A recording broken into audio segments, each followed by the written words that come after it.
म्हणजे तिने जी हिंमत दाखवलेली आहे त्याला आपण सर्वात अगोदर इथे दाद देतो.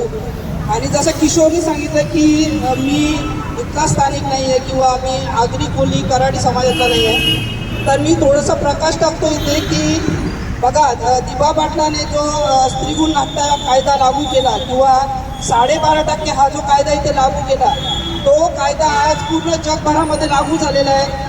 मग इथे तुम्ही असं नाही म्हणू शकत की बाबा मी आगरी नाही आहे, मी कोली नाही आहे, माझा या गोष्टीशी काही संबंध नाही आहे.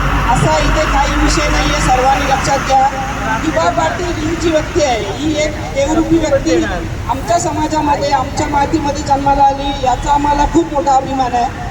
पण हे जे कायदे इथे लागू झालेले आहेत किंवा दिबा पाटलांनी हा जो लढा दिलेला आहे, शेतकऱ्यासाठी जो लढा दिला, शेतकरी म्हणजे तो फक्त नवी मुंबईचा शेतकरी नाही आहे, तो आज पूर्ण भारत देशाचा शेतकरी आहे. आणि जे कायदे लागू झालेले आहेत ते पूर्ण भारतामध्ये लागू झालेले आहेत.